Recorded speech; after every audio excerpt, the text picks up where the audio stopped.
Hi, Assalamu alaikum. I am Dr. Nizamuddin Qasmi. I am a sexual disorders and infertility specialist working here at Saira Healthcare and Hijama Center, Barabanki, Uttar Pradesh. आज की इस video में हम बात करेंगे ऐसे लोगों के बारे में कि जिनकी शादी को 1 साल से ज़्यादा हो गया है।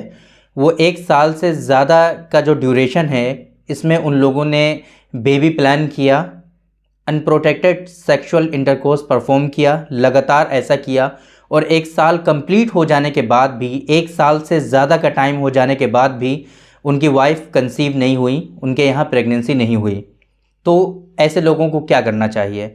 और एक ऐसी गलती के बारे में हम बात करेंगे कि आम तौर पे इतना कुछ होने के बाद फिर वो जो सबसे बड़ी गलती करते हैं उसके बारे में हम डिस्कस करेंगे और आप लोगों को हम मशवरा देंगे कि आपको ऐसी सूरत में क्या करना चाहिए कि अगर आपको इतना टाइम हो गया है, आप ट्राई कर रहे हैं, आप कोशिश कर रहे हैं कि आपकी वाइफ कंसीव हो जाएं, प्रेगनेंसी चाह रहे हैं आप, बट आपकी वाइफ कंसीव नहीं हो पा रही हैं, तो अब ऐसी सूरत में आपको क्या करना चाहिए, ये हम आपको मशवरा देने वाले हैं आज के इस वीडियो में। और हमारी रिकमेंडेशन आपके लिए क्या हैं, क्या आप लोगों को क्या फॉलो करना चाहिए ऐसी सूरत में, ये सारी चीज़ें आज की इस वीडियो में हम डिस्कस करेंगे।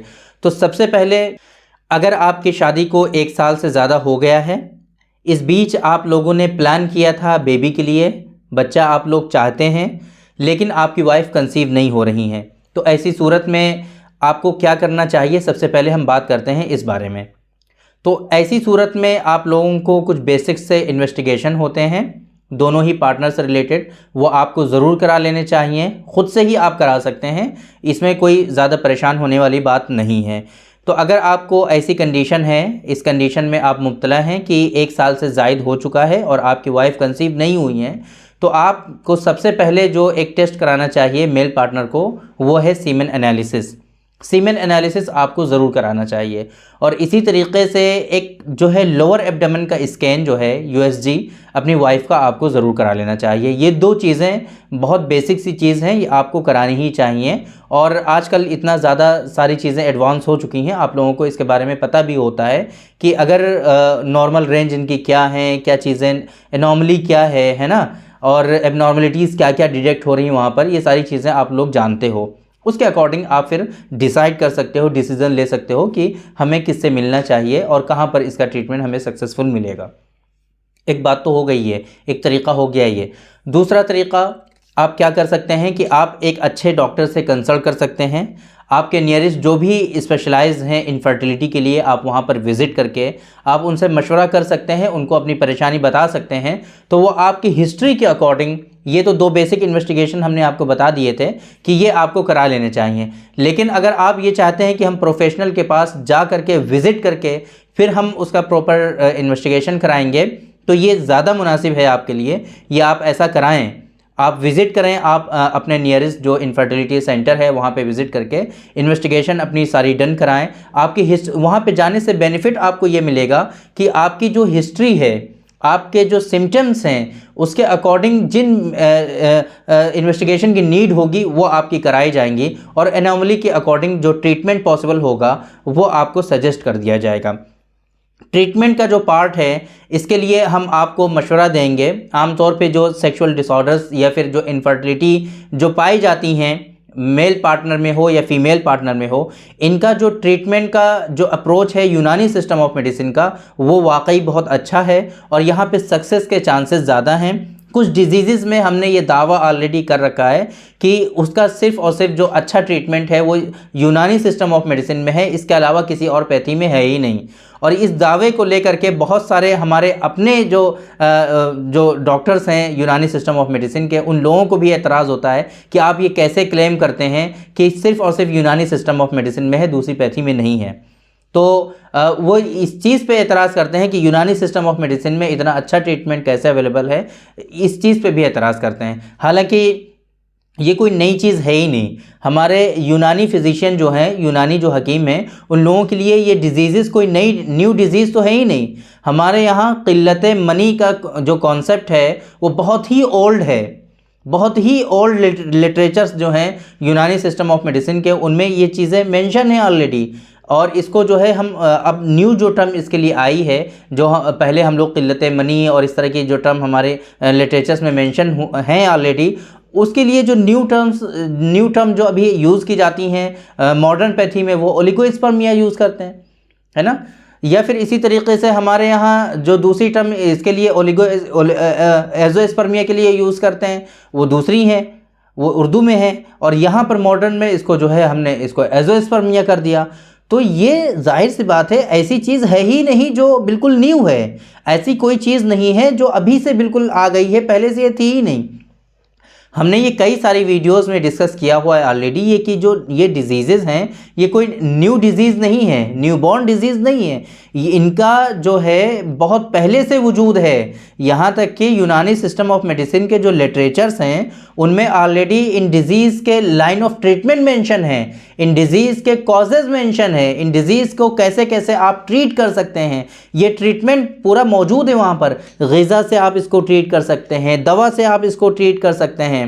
इसी तरीके से हमारे यहाँ रेजिमिनल थेरेपीज़ होती हैं, उससे कैसे आप इससे हेल्प हासिल कर सकते हैं, ये सारी चीज़ें वहाँ पर मेंशन है। तो अगर वहाँ पर ये चीज़ें मेंशन है तो ये चीज़ें नई कैसे हो गई? तो आप लोग अगर नहीं पढ़ते हो, अगर आप लोगों को पता नहीं है इसके बारे में, तो आप लोगों को एतराज़ भी नहीं करना चाहिए, आप लोगों को पता होना चाहिए। आप लोग अब रुजू करिए, आप लोग जो है लिटरेचर्स को पढ़िए, तब आपको जाकर पता चलेगा कि ये चीज़ें कोई न्यू नहीं हैं। और अल्हम्दुलिल्लाह मैं बहुत मुबारकबाद देता हूँ ऐसे स्कॉलर्स को जो आजकल इस पे रिसर्च कर रहे हैं और उनकी जो है रिसर्च कंडक्ट हो रही हैं, वो लोग इस चीज़ को प्रूव कर रहे हैं साइंटिफिकली कि ये चीज़ें न्यू नहीं हैं, पहले से ही ये चीज़ें मौजूद थी और इनका ट्रीटमेंट भी यूनानी सिस्टम ऑफ मेडिसिन में हुआ करता था। तो ये बातें हो गई कि अगर आपको क्या करना चाहिए, अगर इस तरह की डिजीज़ेज़ आपके अंदर हो जाएं, अगर आपको इस तरह की परेशानी हो जाए तो आपको क्या करना चाहिए। इस सिलसिले में जो बहुत इम्पोर्टेंट चीज़ है आप लोगों को बताना, वो ये है कि अगर आपके अंदर इस तरह की परेशानी डिटेक्ट हो रही है, अगर आपको ऐसा लग रहा है कि 1 साल से ज़्यादा हो गया है, हम लोग ट्राई कर रहे हैं और बेबी कंसीव नहीं हो रहा, आपकी वाइफ प्रेग्नेंट नहीं हो रही हैं, तो आप कभी भी ऐसी गलती ना करें कि आप जो है अनप्रोफेशनल के हाथ में अपने आप को दे दें। ये आपकी ज़िंदगी की सबसे बड़ी गलती होगी कि अगर आप अनएजुकेटेड, अनप्रोफेशनल, यहाँ तक कि उनको नॉलेज भी नहीं होती मेडिकल साइंस की, इसके जो पूरे कॉन्सेप्ट हैं ट्रीटमेंट के, वो जानते ही नहीं हैं, वो ख़ानदानी बस उनके बाप दादा ऐसे किया करते थे, वो भी ऐसे ही उनको देखा देखी बस ऐसे करते हुए चले आ रहे हैं। आप लोग ऐसे अनप्रोफेशनल को जो है ये मौका दे रहे हैं कि आपकी हेल्थ के साथ वो लोग खिलवाड़ करें। आपको अगर कोई परेशानी होती है, जाहिर सी बात है, आपको बोन्स का कोई इशू होता है तो आप हड्डी के डॉक्टर के पास जाते हैं, दूसरे प्रॉब्लम्स होते हैं तो आप उसके डॉक्टर के पास जाते हैं, लेकिन आपको सेक्सुअल डिसऑर्डर्स और अगर इनफर्टिलिटी होती है तो आप सेक्सोलॉजिस्ट के पास आज भी नहीं जाते हैं। क्या वजह है इसके पीछे, क्या रीज़न है इसके पीछे? आप लोग क्यों इतना शर्माते हैं, क्यों परेशान हो रहे हैं? ये वो दौर है ही नहीं कि आप सेक्सोलॉजिस्ट के पास नहीं जाएंगे। आज ये दौर ऐसा है कि आपको सेक्सोलॉजिस्ट के पास जाना पड़ेगा, आप इसके बिना नहीं अब सर्वाइव कर सकते, क्योंकि ये दौर ऐसा चल रहा है। आपका लाइफस्टाइल इतना बेकार है, आप जंक फूड इतना कंज्यूम करते हैं, सॉफ्ट ड्रिंक आप इतना कंज्यूम करते हैं, उल्टी सीधी चीज़ें आप खाए जा रहे हैं, बैठने का काम, जाहिर सी बात है अभी कोविड आया था जिसकी वजह से होमवर्क जो है वर्क फ्रॉम होम का इतना ज़्यादा चलन हो गया, लोग बैठे रहते हैं। बैठे रहने से क्या होता है, सबसे ज़्यादा परेशानी क्या होती है? बेली फैट का प्रॉब्लम होता है। ऐसी डाइट आप खाते हैं कि जिससे फैट बहुत बढ़ता है। आप एक्चुअली फैट वाली डाइट आप ले सकते हैं, उसमें कोई बुराई नहीं है, लेकिन फैट जितना आप ले रहे हैं उतना ही ज़्यादा आपको एक्सरसाइज भी करना चाहिए। एक्सरसाइज आप करते नहीं हैं, सिर्फ बैठने का काम है आपका, बेली फैट अब बढ़ता जा रहा है। इसकी वजह से फिर क्या होता है कि आपके स्पर्म का जो प्रोडक्शन है वो डिस्टर्ब होता है। ये इतनी सारी चीज़ें जब आपके हो रही हैं, इतनी सारी परेशानियां आपकी हो रही हैं, और आपकी जाहिर सी बात है ये लाइफस्टाइल की वजह से ही हो रहा है, लाइफस्टाइल मॉडिफिकेशन की वजह से ये चीज़ें परेशानी हो रही हैं। तो अब अगर आप जाहिर सी बात है प्रोफेशनल के पास विज़िट नहीं करेंगे, एजुकेटेड डॉक्टर्स के पास आप नहीं जाएंगे, आप वही ले दे कर जो ख़ानदानी हकीम और ये वैद और ये दुनिया भर की चीज़ें ऐसे लोगों के पास जाते रहेंगे, वो तो आपकी हेल्थ के साथ खिलवाड़ करेंगे, हो सकता है आपको और ज़्यादा परेशानी में मुब्तला कर दें वो लोग। इसलिए मैं हमेशा आप लोगों से यही कहता हूं कि जब भी आपको परेशानी हो आप प्रोफेशनल के पास जाइए, उनको विज़िट करिए, उनसे मशवरा करिए और उनको अपनी सारी परेशानी बताइए। वहाँ से कहीं ना कहीं इंशाल्लाह आपकी जो परेशानी है उसका हल ज़रूर निकलेगा। बेसिकली दिक्कत क्या है, वो लोग ज़्यादा चीज़ें जानते नहीं हैं। अनप्रोफेशनल जो होते हैं वो उनके यहाँ ख़ानदानी बस चली आ रही चीज़ें। अभी क्या है कि प्रिकॉशंस हैं, हर चीज़ के जो है मेयार बनाए गए हैं कि इन चीज़ों को ऐसे प्रिपेयर करना है, इसके लिए ये प्रिकॉशन लेने हैं, इस तरीके से पूरा हाइजीन मेंटेन करना है। तो ये सारी चीज़ें अब जाहिर सी बात है वो लोग तो नहीं जानेंगे, जैसे तैसे प्रोडक्ट बनाएंगे, उल्टे सीधे कंटामिनेटेड होंगे, है ना, कैसे स्पूरियस ड्रग बना देंगे, वो आपको लेना पड़ेगा। जाहिर सी बात है हकीम साहब को नुस्खा है वो तो आप यूज़ करेंगे, लेकिन उसकी वजह से आपको साइड इफ़ेक्ट भी हो सकते हैं कि क्या क्या परेशानी हो जाए आपको कुछ पता नहीं है। तो ऐसी चीज़ों से आपको बचना चाहिए। ये जो लॉ है ना, आयुष का जो लॉ है ये किसके लिए है? ये हम जैसे जो हमारे जैसे डॉक्टर हैं, हमारे कलीग्स हैं, उन लोगों के लिए है।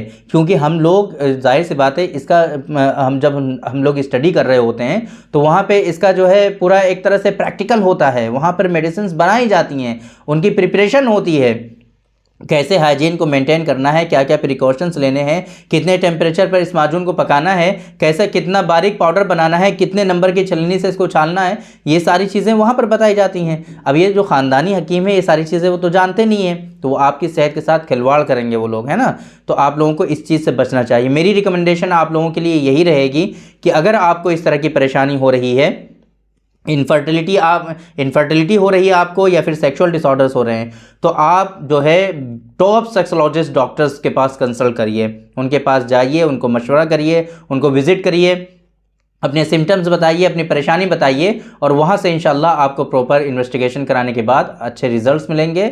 वो मेडिसिन आप यूज़ करिए, और इसके लिए बेहतर ये है कि आप यूनानी सिस्टम ऑफ मेडिसिन में इसका जो है ट्रीटमेंट तलाश करिए, यहाँ पर आपको परफेक्ट ट्रीटमेंट मिलेगा। बेहतर ये है कि आप अच्छे क्वालिफाइड जो है यूनानी फिजिशियन हैं, आप उनसे कंसल्ट करिए, तभी आपका प्रॉपर रिजोल्यूशन इस डिजीज़ के लिए मिल पाएगा और आपकी इनफर्टिलिटी का जो प्रॉब्लम है ये रिजॉल्व हो पाएगा। तो उम्मीद करते हैं कि इस वीडियो से आप लोगों ने काफ़ी कुछ सीखा होगा, आपको अच्छी इन्फॉर्मेशन मिल गई होगी, और उम्मीद करते हैं कि आप लोग इस तरह की गलतियों से बचाएंगे अपने आप को, ताकि आगे चल करके आपको और ज़्यादा परेशानी ना उठानी पड़े। तो थैंक यू वेरी मच, बहुत बहुत शुक्रिया आपका। आज की इस वीडियो में इतना ही। इंशाल्लाह कल फिर मुलाकात होगी आपसे एक दूसरी वीडियो में, हम डिस्कस करेंगे आपसे एक दूसरे टॉपिक पर। तब तक के लिए आप हमें इजाज़त दीजिए। अस्सलामु अलैकुम।